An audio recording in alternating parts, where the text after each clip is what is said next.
သူထိုင်းမှာအိမ်ပေါ်လို့ပူတာမြင်ရင်တိတ်တထောင်ပေးမယ်လို့ပြောလာတဲ့နေဆန်ပရိသတ်တွေအားလုံးပဲမင်္ဂလာပါရှင်ပရိသတ်ကြီးရဲ့တည်တဲ့အတိုင်းပဲနေဆန်ဟာသူမရဲ့ထူးခြားတဲ့အလားပါနဲ့အောင်မြင်မှုတွေကြောင့်အမြဲတမ်းလူပြောများနေတဲ့သူတူဦးလည်းဖြစ်ပါတယ်ဒါပေမဲ့ဒီလိုအောင်မြင်မှုတွေပေါ်မှာမနာလိုသူတွေတချို့ကတော့နေဆန်ကိုနမီပြတ်ဖို့စူးစမ်းနေကြတာလည်းဖြစ်ပါတယ်အထူးသဖြင့်နေဆန်ကထိုင်းစကားကောင်းကောင်းပြောတတ်နေတာကိုအကြောင်းပြပြီးတော့နေဆန်ဟာထိုင်းမှာအိမ်ပေါ်လုပ်ခဲ့တာကြောင့်နေဆန်ဟာထိုင်းမှာအိမ်ပေါ်လုပ်ခဲ့တဲ့ထိုးချိုင်ဘွားကနေချမ်းသာလာတာဆိုပြီးတော့နေချပုတ်ခတ်တိုက်ခိုက်နေကြတာလည်းဖြစ်ပါတယ်ဒီလိုဆွဆွဲမှုတွေအပေါ်မှာနေဆန်ကလုံးဝငြိမ်မနေတော့ပဲတိပြက်တသားတုံ့ပြန်လာခဲ့ရလည်းဖြစ်ပါတယ်ရှင်နေဆန်ကတော့သူမဟာထိုင်းမှာအောက်ခြေသိမ်းအလုံးလုံးရတဲ့ဘွားကနေစိတ်လီဖြစ်လာတာမဟုတ်ကြောင်းနဲ့တကယ်လို့ထုံးစံဘွားနဲ့ကျမကိုအိမ်ဖော်လုပ်နေတာမြင်နေဆိုတဲ့တိကျခိုင်လုံတဲ့တက်သေးပြနိုင်ရင်တိတ်တထောင်ပေးမယ်ဆိုပြီးတော့ထုတ်ပြောကစိန်ခေါ်လိုက်ခဲ့တာလည်းဖြစ်ပါတယ်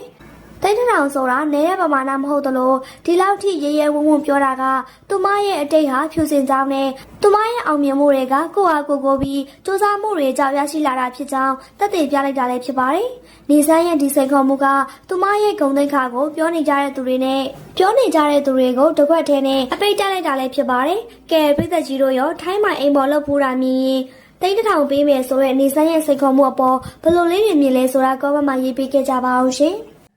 နေဆန်းရဲ့လုံရဲ့ကြောင့်စိတ်ယုံတက်နေရပြီဖြစ်ကြောင်းအခုလိုအတည်ပြုလာတဲ့နေဆန်းချစ်သူကောင်းလေးဆိုရှယ်မီဒီယာလောကမှာအတော်လေးကိုတုံ့လောက်ခြောက်ခြားစရာကောင်းတဲ့သတင်းတစ်ခုကတော့အားလုံးသိကြတဲ့အတိုင်းပဲ LGBT နေဆန်းနဲ့သူရဲ့ချစ်သူကောင်းလေးတို့ကြားကကြေကွဲစရာဖြစ်ရတဲ့တစ်ခုပဲဖြစ်ပါတယ်ရှင်ချစ်သူချင်းလမ်းခွဲရာကနေအမှုအခင်းအဆင့်ထိဖြစ်သွားရတဲ့ဒီသတင်းအကြောင်းကိုတော်တော်လေးလူပြောများနေပါတယ်ပရိသတ်ကြီးတို့သိကြတဲ့အတိုင်းပဲနေဆန်းက LGBT အမျိုးသားတအူးဖြစ်ပေမဲ့သူမရဲ့မျက်နှာကိုမိန်းကလေးအစ်စ်တအူးထက်တောင်ပိုချောပိုလှအောင်ငွေကုန်ကြီးကြအမြောက်များခံပြီးတော့အကြိမ်ကြိမ်ခွဲစိတ်ပြုပြင်ထားသူတူပါဒီလိုထူးခြားတဲ့အလားပါကြောင့်ပဲနေဆန်းကရုပ်ရှင်ဇာတ်ကားတွေနဲ့ကြော်ညာတွေမှာအောင်မြင်တဲ့ဆယ်လီတူဖြစ်လာခဲ့ရုံတင်မကပဲအမျိုးသမီးအစ်စ်တွေတောင်မှမတွဲနိုင်တဲ့ခံညာထက်မြက်တဲ့အမျိုးသားတွေကိုစစ်သူအဖြစ်နဲ့ပတ်တွဲနိုင်ခဲ့တာဖြစ်ပါတယ်ရှင်နေဆန်းကအစောပိုင်းမှာစူပါမော်ဒယ်ဘရောင်းနဲ့တွဲခဲ့ပေမဲ့နောက်ပိုင်းမှာတော့အောင်ဖြိုးလင်းဆိုတဲ့စစ်သူကောင်လေးနဲ့ပြောင်းလဲတွဲခဲ့ပြီးတော့အခုဆိုရင်တော့2 နှစ်နီးပါးရှိနေပြီဖြစ်ပါတယ်